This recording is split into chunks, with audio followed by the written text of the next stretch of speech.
estamos, Pili, de regreso cuando son exactamente las 7:59 de la mañana. Estamos con nuestra segunda invitada.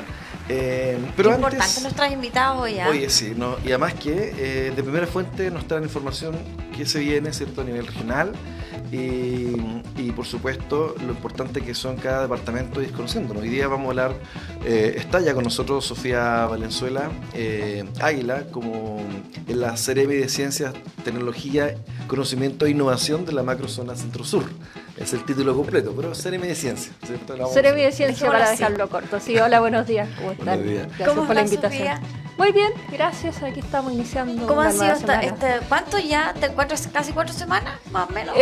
Claro, el gobierno empezó hace Sí. 4 semanas y en el caso mío, recién la semana pasada fue como una Recién. inducción y ayer, el día lunes, el ¿Cómo ha cargo sido? oficialmente. ¿Cómo ha sido? Bien, ha sido bien intensivo, aprendiendo harto de la parte, porque yo vengo desde la academia, desde la universidad, entonces es un mundo totalmente distinto y tengo que aprender mucho del funcionamiento del servicio público y todo lo demás, pero ha sido una semana de inducción profunda con un excelente equipo que tenemos ahí en la Seremía, 5 personas que han apoyado full, así que ya estamos empezando a O sea, podemos decir trabajar. que tenemos la primicia aquí. Sin duda, De tener a la Seremi con nosotros. Sofía, Exactamente, de profesión bioquímica de la Universidad de Chile, realizó su doctorado de Ciencias Naturales en Alemania. En Alemania. Sprechen Deutsch. Natürlich. Ah, Ja, sprechen Sie Deutsch auch? Ich spreche kein Deutsch. Kein Deutsch. ya, bueno, tengo un traductor, por favor. ¿Sabes porque dije esto? Porque esto es, a ver, es nuestra, como matinal, nuestra ciencia, es nuestra esencia, perdón. Sofía, ya irte a un país como Alemania, porque tienes que aprender el idioma, a menos que ya lo hayas aprendido antes, de manera nativa, ya es complejo. Yo cuando estudié Ciencias Naturales en el colegio, en español ya era complejo. O sea, ir a Alemania, me imagino que fuiste a aprender también el idioma aparte, ¿no? ¿O ya Sí, estudiaste sí. acá en No. Chile? Fui a Alemania, estuve allá casi 4 años. Los primeros 6 meses fui con una beca del gobierno alemán de ADE. Y los primeros 6 meses te hacen un curso intensivo de alemán.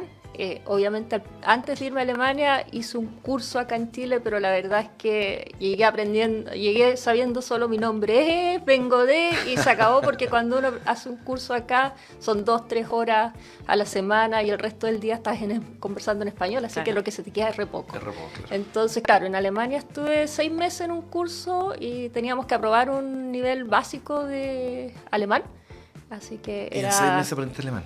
En 6 meses tuvimos que Wow. aprender alemán. Ya, Qué pero rápido. ok. Rápido. A mí lo que me Intensivo, sorprende otra cosa. 24/7. A mí lo que me sorprende Sí. otra cosa, Pili, y capaz que tú estés de acuerdo conmigo. Si a mí me costó aprenderme las palabras en ciencias naturales en español, o sea, ¿Cómo lo hiciste? ¿cómo lo hiciste en En alemán? Sí, bueno, fue un desafío bien interesante porque, bueno, yo creo que a mí, por ejemplo, estudiar periodismo y otras carreras más de la ciencia humanista me habría costado muchísimo, porque yo Claro. creo que la motivación es lo que nos hace a nosotros aprender más fácilmente, y cualquier carrera se hace fácil si a uno lo motiva a lo que está estudiando. Entonces hay carreras que yo no podría haber estudiado porque Claro. se me habría hecho La- imposible. las Los habilidades, números. Las las habilidades son distintas. distintas y todo. Dicho eso, en Alemania, claro, llegué a un instituto que era equivalente a los Institutos Nacionales de Investigación Agropecuaria acá, los INIA acá en Chile, donde todo el mundo hablaba alemán. Entonces éramos 2 extranjeros en todo el instituto de más de 200 personas. Entonces Opa. mi día a día fue en alemán y por lo tanto tuve que aprender el lenguaje técnico, porque en los 6 meses uno aprende más bien el lenguaje coloquial, cómo manejarse y todo lo demás, pero el lenguaje técnico fue durante los 3 años y medio que estuve en el instituto. Y normalmente cuando uno es becario del DAD, defiendes tu examen en inglés. Eso Claro. es porque asumen que uno no va a ser fluido ni nada. Y yo estaba súper tranquila, mi tesis estaba escrita en inglés, todo en inglés. Se armó la comisión y la comisión allá la arman a última hora, 2 semanas antes, y uno tiene que ir a hablar con los profesores, profesoras que van a ser parte de la comisión. Y ellos, una semana antes, llamaron a mi profesoría y dijeron: nosotros consideramos que el nivel de alemán de Sofía es suficiente para que defienda su tesis en alemán. Oh. Si imaginan lo que es, te digan eso, Y entonces- una semana una semana antes. una semana antes, cuando uno ya tiene la presentación armada, todo, así que empezar a cambiar la presentación desde las slides, las diapositivas Claro. a alemán, y programarme a hablar en alemán. Y Entonces pensar en alemán. pensar Todo. en alemán, responder en alemán fue un desafío enorme. Yo creo que el estrés de esa semana no se lo doy a nadie porque fue realmente... A mí se me cae todo el pelo. Lo poco que me queda... Pero No, salimos adelante. Se me cae. Salimos Lo poco de que me adelante queda de pelo se me y cae logramos... No ¿Qué- sé qué si lo habré linda- hecho tan bien, Pero qué pero... linda historia, ¿eh? Que fue un buen paso entonces por Alemania. Sí, fue un muy buen paso por Alemania, aprender harto de la cultura, sacarse hartos mitos que de repente acá en Chile uno dice Sí. en Alemania es así y uno llega allá y la realidad es totalmente distinta. La gente es súper amigable, siempre está tratando de ayudarte, apoyarte en muchas trabajadora cosas. también. Colaboración, existe mucha colaboración. Claro, se trabaja harto, pero se trabaja en horarios, qué sé yo me acuerdo Claro. que yo llegaba al instituto porque como estudiante de doctorado uno llegaba a las 7 de la mañana y era la última en irse a las 8 de la noche, que trabajaba con plantas y las plantas había que ir los fines de semana a regarlas, las vacaciones también había que ir a regarlas y todo lo demás, porque si no el experimento no funcionaba. Claro. Pero claro, no uno ve que la gente es colaboradora y es muy, tiene vida, es mucho de andar en bicicleta. Yo en los 4 años no tuve auto, siempre en bicicleta, andaba Claro. y me movía en bicicleta, iba al supermercado en bicicleta, todo en bici y sin problema. Ahí te das cuenta, bueno, viviste otra cultura también. Claro, entonces uno aprende otras cosas y capta algunas cosas de esa cultura y trata de aplicarlas acá también. ¿Se puede Se aplicar? se puede, yo creo que sí se puede, el estilo de vida a lo mejor. Todas esas cosas uno puede ir adaptándolas y aplicándolas acá en el día a día. O intentar hacerlo por lo menos. Bueno, Al menos. tienes Sí. más de 25 años de experiencia en lo que es en el desarrollo de la docencia, ¿no? Sí. Bueno, y además has participado en otro tipo de iniciativa académica y también has estado vinculado con el área forestal. Disculpa que te pregunte todo esto porque es importante que todo tiene relación con la ciencia, al fin y al cabo. En el área forestal, ¿qué estuviste acá trabajando en Chile? Claro, cuando regresé a Chile, regresé a la Universidad de Concepción siendo partícipe de la gestión del Centro de Biotecnología. En esa época me invitó quien lideraba la iniciativa, el doctor Martín Silich, junto a Jaime Baeza y Jaime Rodríguez. Ambos Jaime fallecieron hace algunos años. Sí. Pablo Catalán y yo me subí al equipo.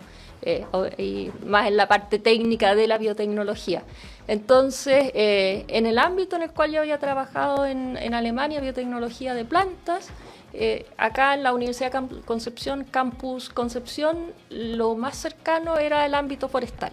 Entonces me adscribí a la Facultad de Ciencias Forestales y mi investigación obviamente empezó a ser con árboles.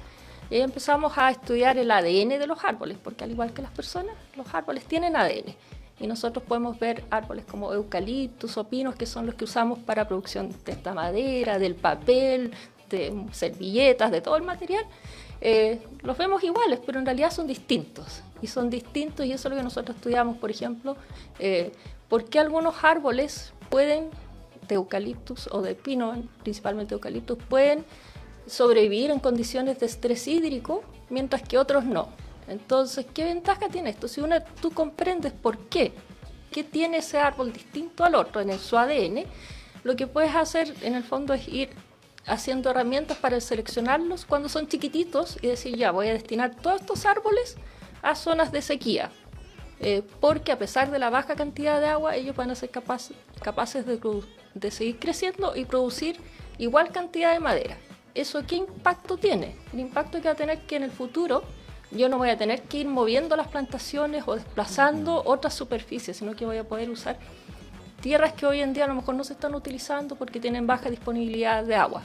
Entonces tiene sus ventajas desde un punto de vista, muchas veces no se ve, pero el impacto ambiental es bueno, o sea, es positivo, porque yo ahora voy a estar plantando en lugares donde no tengo otra opción, ¿cierto? No podría tener algunos cultivos, otras cosas, recuperando ese tipo de suelo y no desplazando otros tipos de cultivos o áreas. Reemplazando, que Claro. es lo que muchos quedan Reemplazando, pegados. O sea, claro. Cuando digo reemplazar, Pili, Sí. es que, se me quemó el campo que me Claro, sí. heredaron de nativo, voy a plantarle Claro. pino, Sí. para hacerlo Sí. plata, a eso me refiero, ¿no? Entonces, claro, uno entendiendo ese ADN puede hacer estas aplicaciones. Sofía, ¿y cómo traspasamos esto cómo lo bajamos al común de la gente? ¿Cómo podemos traspasar esta información? Lo importante que tiene que ver esto no solamente con la eficiencia, sino que también con el desarrollo de cultivos, de plantaciones. ¿Cómo lo traspasamos? Mira, este conocimiento, al final, nosotros somos distintos, Sí. ¿cierto? Por nuestro ADN, pero no somos tan distintos, somos 99, y tanto % iguales. Y esa pequeña diferencia hace que fenotípicamente lo que nos vemos somos diferentes.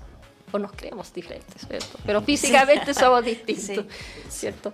En el caso de los árboles es igual. Entonces, ¿por qué es importante esto? Porque nos va a permitir, no solamente los árboles, los cultivos agrícolas, frente al escenario de cambio climático que tenemos hoy en día, vamos de condiciones de sequía, pero no solamente sequía, temperaturas extremas. Hoy en día vemos que las mañanas están súper heladas, ¿cierto? Y de repente al mediodía mucho calor, los veranos tenemos temperaturas súper extremas, 30 y tantos grados, y en invierno o primavera, cuando se siembran los cultivos, muy, muy frías todavía. Patógenos, presencia de patógenos. Entonces, todas estas cosas, podemos mejorar los cultivos, podemos ir haciendo un mejoramiento genético, que se conoce en el ámbito agrícola forestal, que consiste en que yo tengo un padre y una madre. Claro. Y yo sé que este padre es resistente a la sequía. Y yo sé que esta madre es tolerante a insectos, por ejemplo. Entonces yo voy a hacer un cruzamiento y la descendencia, los hijos que voy a obtener, que son miles, algunos de esos se van a parecer más a la mamá y otros más al papá. ¿Cierto? Igual que en la familia. Qué interesante verlo de esa forma, ¿eh? Claro, uno se parece más a la mamá, otro al papá, igual que nosotros con nuestros hermanos, y uno mira a la hermana, al hermano y dice, pucha, me gustaría haber tenido tal característica que me tocó. O uno siempre ve lo malo, lo negativo. Quiere tener lo otro. Quiero tener lo otro. Bueno, entonces en el caso de los cultivos y en la parte forestal ocurre lo mismo. Algunos se van a parecer más a la mamá, que van a tener solo estrés hídrico, y otros al papá, solo tolerancia a insectos. Pero un porcentaje bajito, un 5%, va a tener ambas características. Tolerancia al estrés hídrico y tolerancia a insectos. Y hoy tengo una ganancia genética. Entonces, un 5% de toda la descendencia va a ser mejor que los parentales. Y con esos mejores que los parentales yo puedo ir propagando y teniendo mejores cultivos que van a poder, en este caso, ser más tolerantes a sequía y resistentes a insectos. Y eso tiene una gran ventaja desde el punto de vista productivo, porque implica que voy a requerir menos agua por un lado, pero por otro lado a lo mejor incluso aplicar menos insecticidas, porque voy a tener cultivos que ya no son dañados por insectos. Son más resistentes. Son más resistentes. Qué interesante el tema. Es que se abre un mundo, sí. Pili, porque en esto ¿se puede decir injerto genético? También hay estrategias a través de injerto, de que claro, es mucho más básico, claro, ramitas pero para que se entienda lo simple, sí. ¿cierto? En estos injertos genéticos, en estas mezclatura genética, no sé la palabra técnica. Recombinación genética. Recombinación genética. O mejoramiento genético, genético para que lo dejemos más. Sí. Se puede lograr justamente, tal vez poblar zonas que hoy día están, suelos me refiero, que están hoy día que están perdiendo su calidad. Tú sabes que el suelo tiene calidades, ¿no? Tiene distintas propiedades. En la medida que tú dejas de tener un ser vivo, pierde su calidad de suelo. Estamos perdiendo muchas zonas que a lo mejor, como bien dice la Seremi, hoy día están mirando para el sur porque allá hay más agua. En circunstancias que se puede crear un árbol que también sea productivo, que sea un árbol que se vaya teniendo un ciclo rápido, ¿no? Renovable, ¿cierto? Pero plantarlo para un sector donde hoy día está eriazo, ¿me explico? Entonces, ese tipo de tecnología hoy día es importante porque convengamos que además igual genera agua, mejora los suelos, lo que hoy día está perdido puede ser productivo. Exacto. Entonces podemos ir mejorando un poco distintas áreas y bueno, las plantaciones. ¿Para qué voy a hablar de la parte agrícola, que también es importante cada día? Hoy día, tú sabes, la tecnología también ha generado que antiguamente los potreros eran, por ejemplo, un ejemplo básico la gente entienda, regarlos era abrir el canal, inundar el potrero y chao. En circunstancias que no es necesario. Hoy día, con pequeñas tecnología, riego por goteo, está el riego por goteo, ¿cierto? Que tú puedes regular, etcétera. O sea, y en la medida que uno vaya entendiendo que se pueden hacer mejoras en términos genéticos, uno puede optimizar también nuestros recursos conforme también al cambio climático que se está generando el día de hoy. Exacto. Entonces, convengamos que cada día hay menos agua. Estábamos mostrando, Seremi, una foto de la Laguna Chica, cómo ha bajado el nivel del agua. O sea, hay un montón de boyas que están en el piso y no están en el agua. Entonces, eso, ¿y para qué decir para el norte? No, El cambio aljibe claro. y todo. Entonces, creo que es muy interesante lo que se está haciendo desde el punto de vista de la ciencia. Y aquí quiero hacer una pregunta. ¿Estamos avanzando a niveles internacionales, Saremi, en Chile? Sí, yo diría que definitivamente en el caso de, bueno, mejoramiento genético en general, sí hay grandes avances. Por ejemplo, todo lo que es mejoramiento genético de trigo, un programa que lleva adelante INEA en Chillán. Tiene grandes variedades y grandes ensayos donde están obteniendo trigos que son resistentes a patógenos, a hongos y otros, lo cual va a permitir aumentar la productividad. Y nosotros sabemos que el trigo, ¿cierto? Todavía no nos autoabastecemos, Claro. pero si nos quedamos sin trigo, vamos a estar en un problema Tremendo. grave, tremendo. El pancito va a subir como mal en la cabeza. Claro, a subir Sí. el pan, y no solo eso, sino que es uno de los elementos esenciales en nuestra canasta- alimentación, el ¿no es canasta, claro? sí, po. Así que hay que, en trigo hay harto, en Rancagua también hay un centro de estudios de avanzada en la parte frutícola que están desarrollando una gran cantidad de variedades y también están bien enfocados en la parte de lo que es estrés hídrico, como tener cerezas, duraznos y otros que sean capaces de producir igual cantidad de frutos, de igual calidad, pero utilizando menos agua. Entonces, en varias regiones del país, esta seremía como es macrozona, implica O'Higgins, Maule, Ñuble, Biobío, en todas esas regiones tenemos centros regionales que están desarrollando estrategias para ir avanzando en obtener estos tipos de cultivos que sean capaces de enfrentar el cambio climático. Yo creo que se está desarrollando ciencia y mejoramiento en Chile, lo cual es súper positivo porque nos va a permitir independizarnos de estar comprando cultivos o variedades al extranjero con los pagos que corresponden, ¿cierto? Y tener nuestros cultivos hechos en Chile para Chile, que es un gran beneficio porque va a beneficiar a pequeños, medianos y grandes productores o agricultores. O sea, entonces... O sea, hoy día, en esa materia importante, Pili, en Ecuador hay una madera que se llama melina, que es un árbol que tú en menos de 7 años crece así. Aquí el árbol rápido que crece es el eucalipto, un tipo tropical, ¿no? 10, 12, sí. Claro, allá se llama melina, crece así en 7 años, no sé, 20 metros, para no quedar corto, digo yo. Y claro, un árbol como el eucalipto, que es tropical, uno no tiene mucho uso, ¿no? O sea, en términos de ser madera, es un poco pulpa, básicamente, ¿no? Claro, pulpa absoluta. Sí, por la cantidad de agua que tiene. Bueno, allá la melina, que crece en tan poco tiempo, 3, 4 años, a 7 ya son grandes, lo puede ocupar para mueblería, para todo. Entonces tú en 7 años saca árbol y vuelve a crecer de nuevo y estás teniendo una renovación constante, Constante. pero de buena calidad, con mucho uso. Entonces, ahí tenemos, por ejemplo, un caso de maderas que son renovables en corto plazo y también son muy productivas, ¿no? Claro. Acá en Chile, bueno, no tenemos eso por un tema de agua, pero yo creo que vamos para allá realmente, ¿no? Por el cambio Sí, climático. o sea, en el caso de...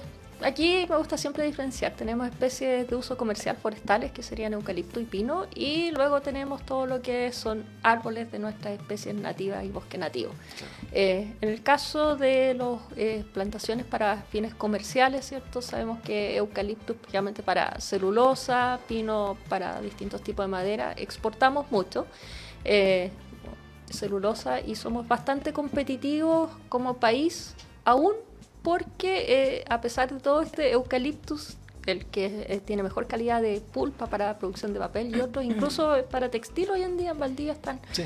reconvirtiendo a la planta para producción en textiles, ¿cierto? La calidad que tiene uno de esos Eucalyptus globulus, es muy buena. Y la ventaja que aún tenemos como país es que Eucalyptus globulus acá en Chile crece con una rotación de 10 años, bastante corta comparada con otros países. Eso nos está dando la ventaja. Ahora, se está trabajando también en acortar estos tiempos de Periodos. rotación. Claro, en Brasil los árboles, los mismos Eucalyptus, no globulus, porque no se ha adaptado bien allá, pero hay otros Nittens, sí. por ejemplo. Tienen Grandis, Urograndis y varios otros, pero esos a lo mejor a los 6 años ya están listos, Sí. cortan y crecen. A nosotros no, aquí Eucalyptus globulus todavía a los 6 años no estaría listo como para tener buena cantidad de celulosa y hacer el rendimiento óptimo. Pero claro, también hay estudios que van apuntando hacia el uso de especies nativas, o Nothofagus y otros, roble, para producción de madera, pero de una forma responsable, ¿cierto? también programas de mejoramiento que van en ese ámbito, que lo están llevando principalmente en la Universidad Austral de Valdivia. Entonces también tenemos que, por un lado, si bien es necesario proteger el bosque nativo, también podemos, como se hace en Canadá, en Europa, utilizar de forma responsable y sustentable ese tipo de madera para otros fines. Así que hay que ir avanzando en ambos ámbitos.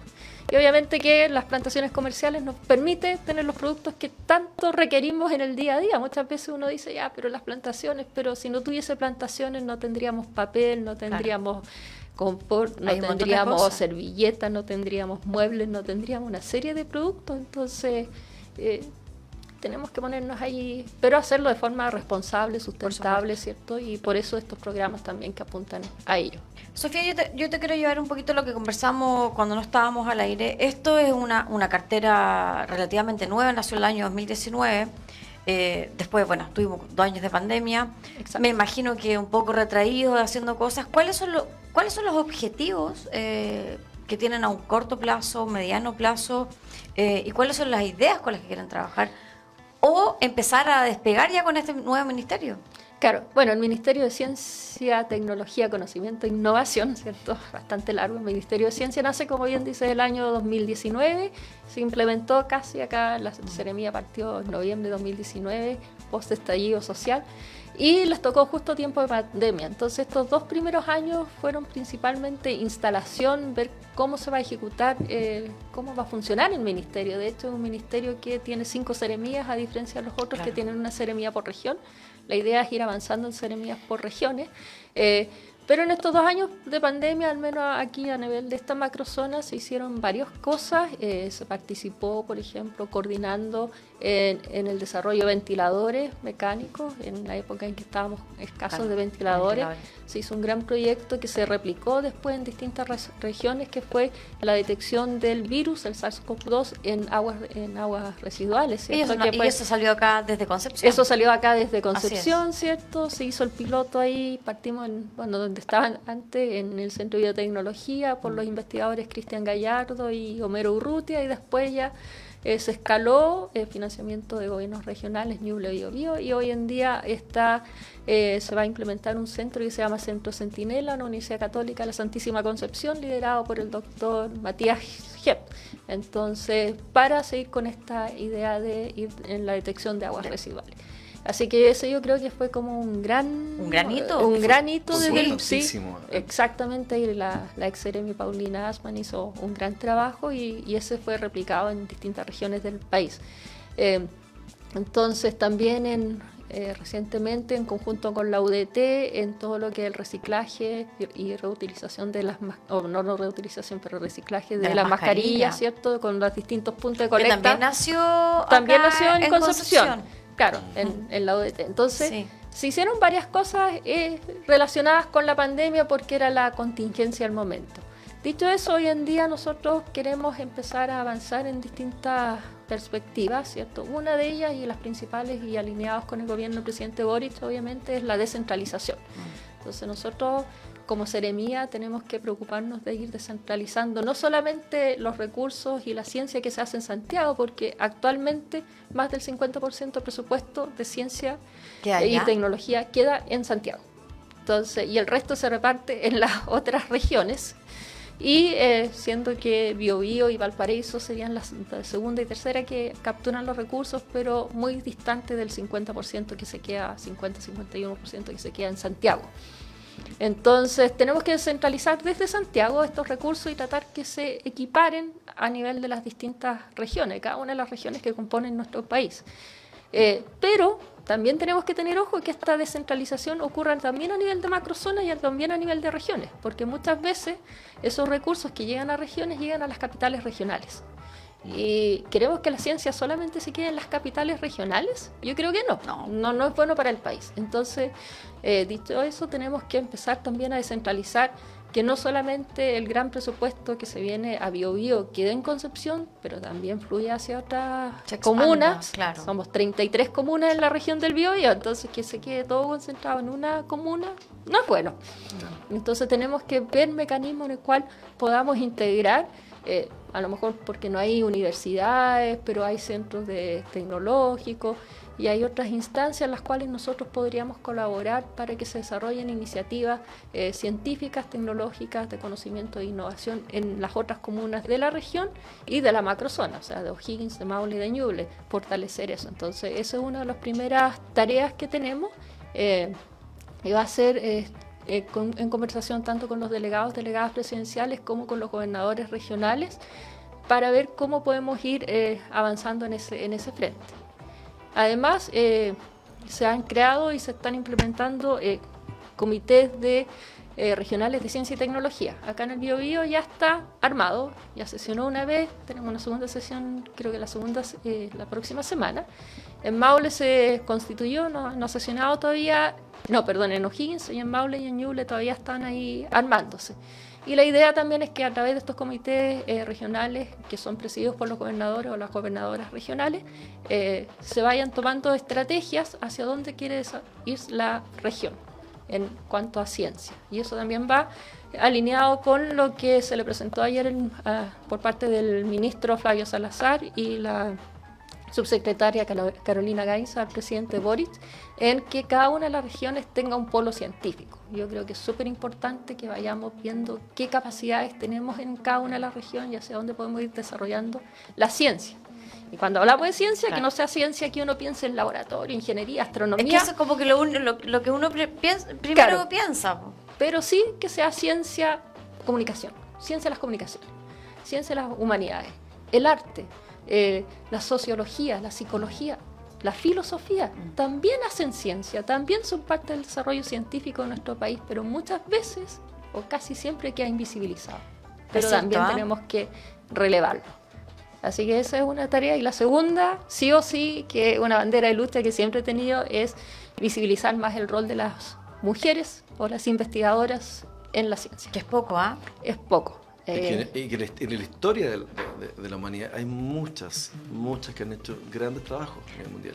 Yo vi una película, nada que ver, pero la Marie Curie, ¿la viste? Curie, sí, Qué sí. peliculaza, que Sí. tiene mucho que ver con el tema de la ciencia, cómo trabajaba ella, como a la sombra un poco de su marido, que se ganó un Nobel, que en ese tiempo no se podía recibir por una mujer. Claro.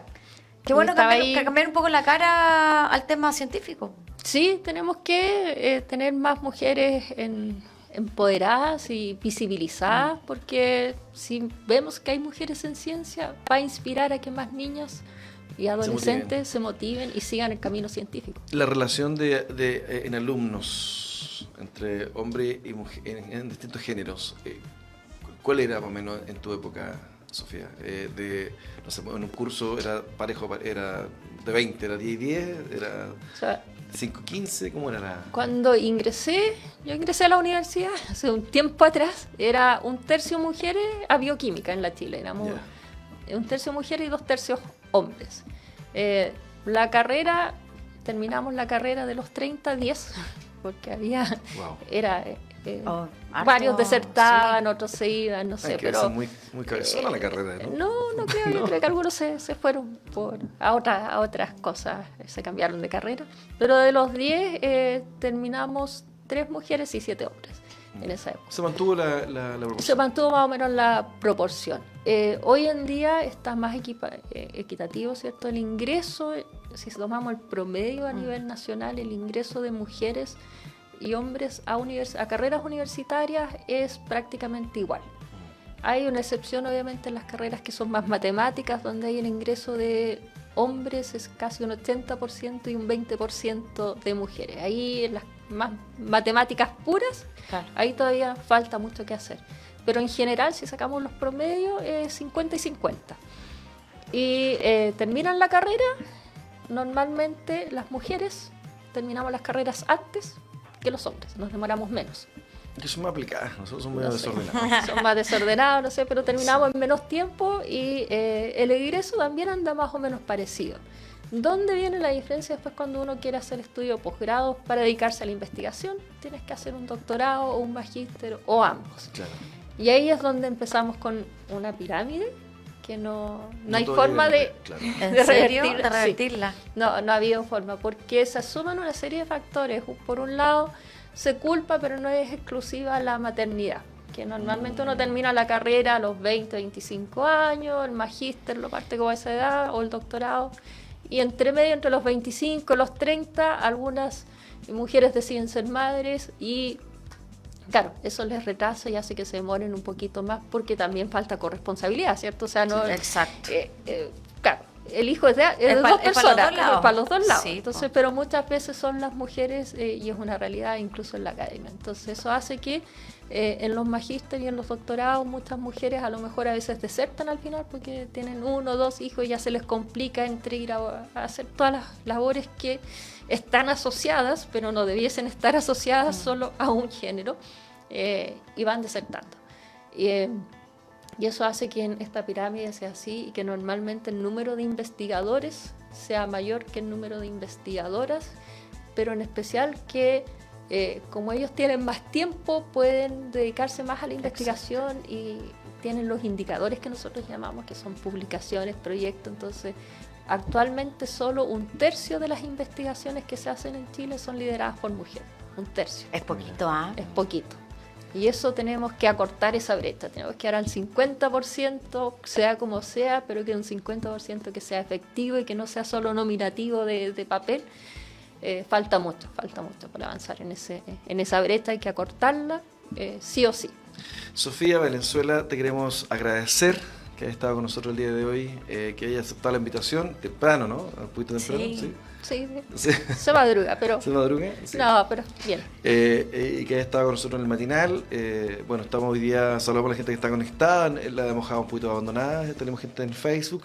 Este matinal es multiplataforma, ¿no? Sale por radio, la 96.7, radio femenina para Gran Concepción, la 91.3 en Arauco, el canal 6 digital y 30 análogo de la señal de Cable Mundo desde Valparaíso hasta Valdivia, y además, por supuesto, en Facebook para todo el mundo mundial, universo universal galáctico. Excelente. ¿Cierto? Sí, de todas partes también, Sofía. Bueno, agradecer la visita. Bienvenida cuando quieres, creo que es importante. Hay mucho tema, creo que se puede conversar a través de esta seremía.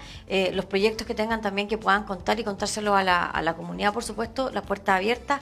Agradecerte. La primera entrevista la tuvimos nosotros, ¿ah? Sí, muchas Qué gracias, primicia. Sofía, por Muchas eso. gracias. No, muchas Sofía. gracias a ustedes por la invitación y dispuesta a colaborarles en lo que... Te vamos a hacer invitaciones porque este es un medio, se llama Radio.cl, y aquí hay varios programas que se hacen durante la semana. Entonces, y hay un tema muy importante ahí para uno de los programas que tenemos, ¿ya? Excelente, pues. Que Así tengan que un buen dispuesta a día. colaborar. Así que igual Gracias, ustedes Sofía. que tengan un buen Muchas día. gracias. Vamos a Gracias. tanda comercial, Pili, Vamos a la cuando tanda. son las 8:32 de la mañana, vamos y volvemos.